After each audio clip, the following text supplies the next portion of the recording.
왜 어떤 학생들은 더 낮은 성적으로 의대에 합격할까요? 의대에 진학하려면 내신이 높아야 되는 건 아는데 그 마지노선은 몇 점까지일까요? 그리고 대학에서 공개한 입결을 정확히 해석하는 방법은 무엇일까요? 오늘 영상에서 의대 입결과 관련된 모든 궁금증을 구체적인 통계 분석 방법을 토대로 해결해드리겠습니다. 안녕하세요. 빅스쿨의 백운용입니다. 6부에서는 경쟁력 있는 의대생 교육 만드는 방법을 소개해드렸는데요. 과학적 진로 설계와 구체화를 통해 진로 정보 목록을 만들고 이를 인과관계와 상관관계를 토대로 비교과 활동에 연결하는 게 핵심이었습니다. 이어서 7부에서는 합격률을 높이는 의대 입결 분석 방법을 살펴보려고 합니다. 데이터를 제대로 활용하려면 3가지 조건이 필요한데요. 우선 유의미한 숫자의 데이터가 있어야 하고요. 다음으로 통계 분석 도구를 활용할 수 있어야 합니다. 그리고 끝으로 이를 목적과 조건에 따라서 유연하게 해석하는 역량이 가장 중요하죠. 오늘 영상에서는 빅스쿨에서 생성한 수시 합격자 내신 데이터 39,606개와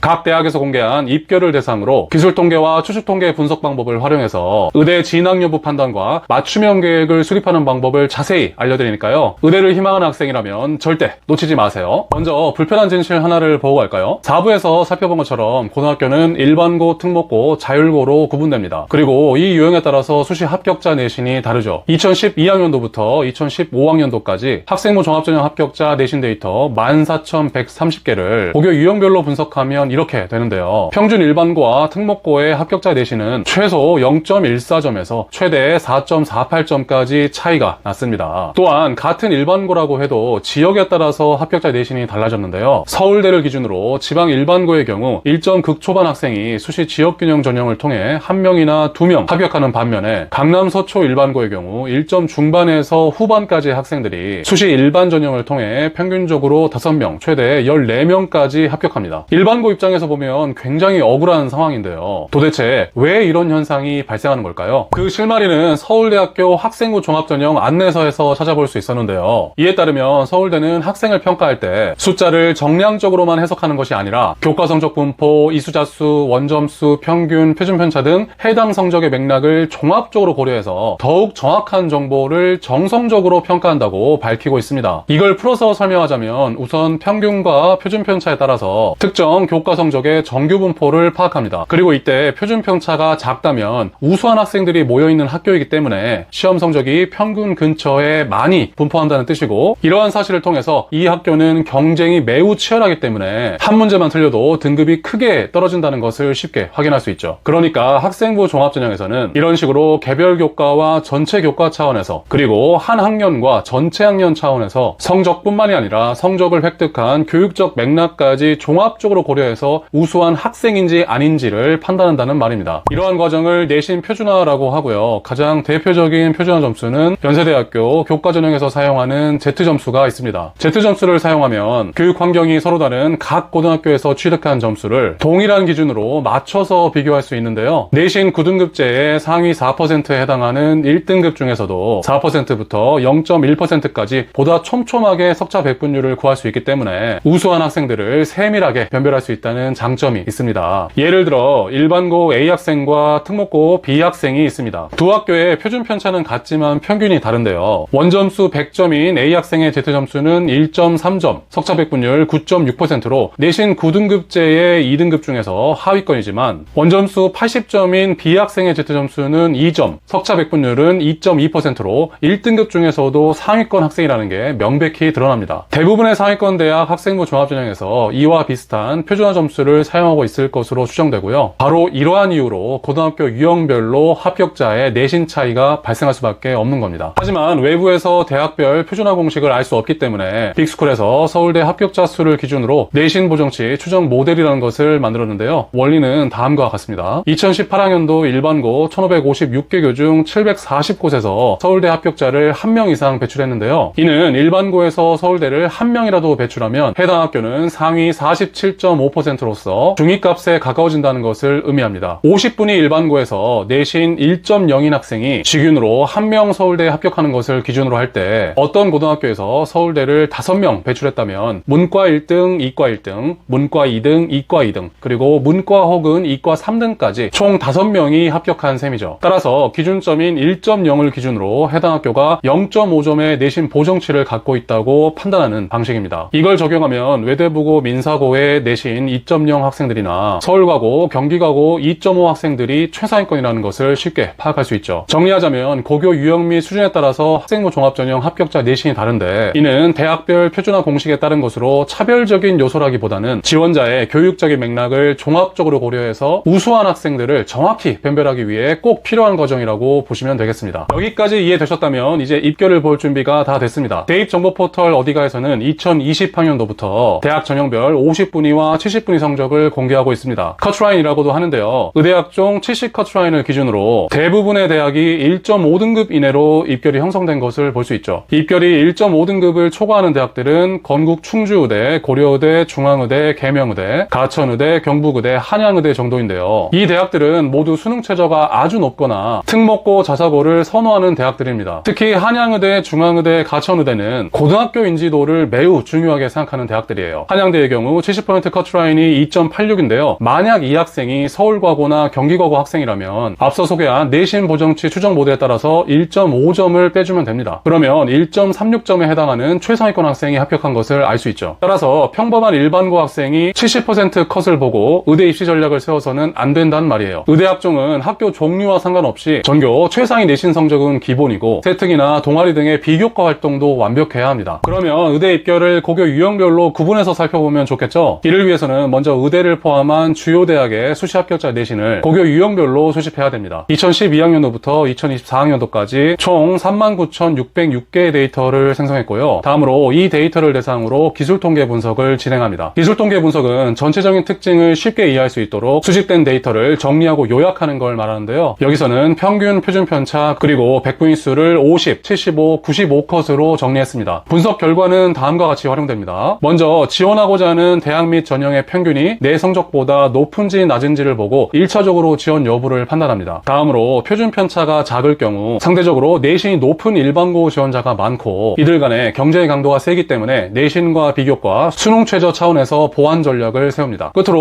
50분위 성적보다 낮은 성적의 학생들은 상위 대학에 동시에 지원하기 때문에 상당수가 중복 합격으로 빠져나가고요. 그 자리를 50분위와 75분위 성적의 학생들이 추가 합격으로 채우기 때문에 해당 구간을 적정 지원으로 판단합니다. 그리고 같은 논리로 95분위 성적을 기준으로 상향 지원 라인을 잡는 거예요. 하지만 기술통계 분석의 유용함에도 불구하고 그 결과를 표로는 알아보기가 어렵잖아요. 그래서 박스플롯이라고 하는 데이터 시각화 기법을 활용합니다. 대학별 입시통계 보고서에서 한 번쯤 보셨을 텐데요. 여기서부터 순서대로 최소값, 상위 25%, 중앙값, 상위 75%, 그리고 최대값을 한 번에 보여주기 때문에 데이터의 전체적인 문포를 직관적으로 이해하기 쉽죠. 데이터의 정확한 해석과 활용을 위해서 최소값과 최대값을 넘어서는 데이터는 이상점으로 간주하고 배제하시는 것이 좋습니다. 그러면 이러한 분석 결과를 얻을 수 있는데요. 약 200건의 의대 입시 결과를 전형별로, 고교 유형별로, 그리고 5가지 요약 수치를 기준으로 세부적으로 살펴볼 수 있습니다. 학생부 교과전형과 학생부 종합전형 결과를 살펴보면 우선 교과전형은 정량적인 숫자만을 평가하는 전형이기 때문에 1.5를 넘는 합격 사례가 없고요. 일반고에서 수능 최저를 못 맞추는 경우가 많아서 내신이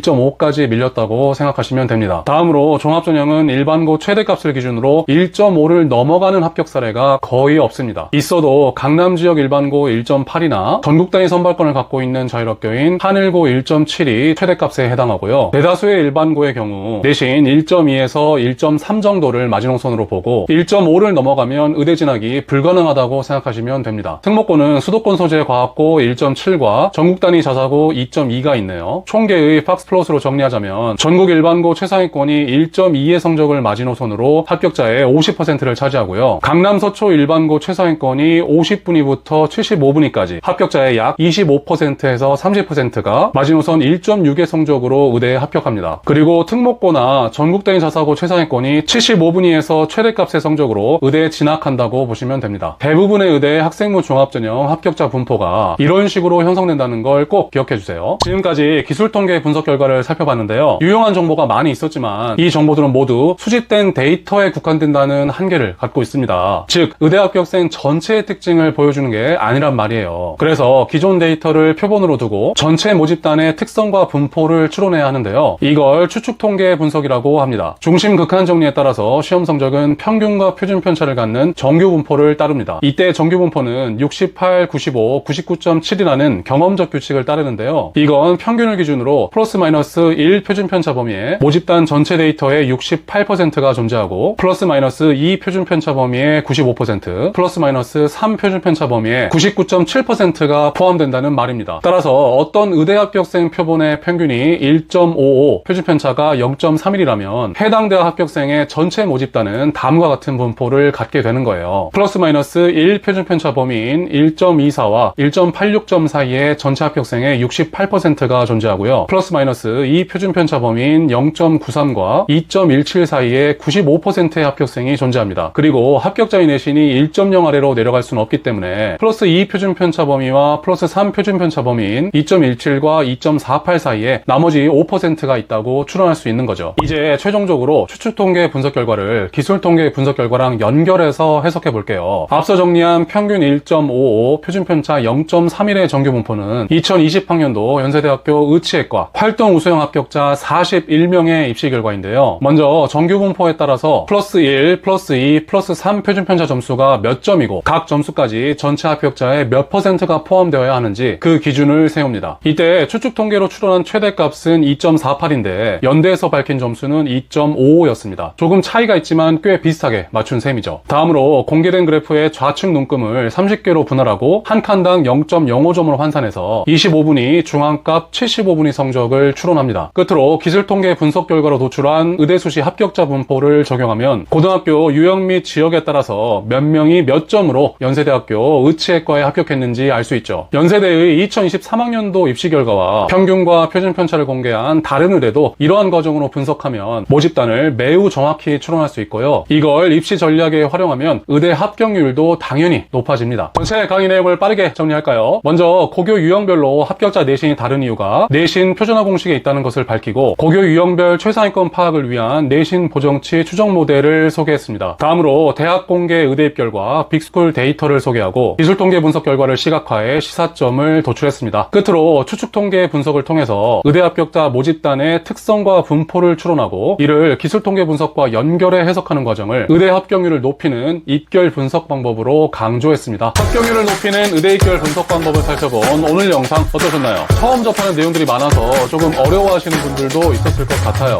하지만 의대 입시 결과를 대입 전형별로 그리고 고교 유형별로 구분하고 데이터 시각화를 통해 직관적으로 이해할 수 있으니까 기존의 자료보다 입시 전략을 수립하는 데 훨씬 더 도움이 되셨을 것 같아요. 서울시립대가 2021학년도부터 대입 전형별로 고교 유형별로 입시 결과를 구분해서 제공하고 있거든요. 앞으로 다른 대학들도 수요자 친화적으로 입시 결과를 가공해서 제공하면 정보의 투명성과 활용성 차원에서 큰 진전이 있을 것 같습니다. 다음 영상에서는 전국 주요 고등학교의 의대 진학 실적을 살펴보고 고등학교 유형 및 지역에 적합한 맞춤형 의대 입시 전략을 소개해드리려고 합니다. 왜냐하면 의대 입시는 학생부 교과, 종합, 정시 등 어떤 전형을 선택하느냐에 따라서 입학 확률이 크게 달라지기 때문이에요. 자신의 상황과 조건에 맞는 대입 전형을 미리미리 선택하고 장기적인 계획에 따라서 체계적으로 의대 입시를 준비하고자 하는 학생들이라면 큰 도움이 될 겁니다. 그럼 오늘 영상 끝까지 봐주셔서 감사드리고요. 좋아요와 구독은 저한테 정말 큰 힘이 되니까요. 꼭 부탁드릴게요. 그럼 인사드리겠습니다.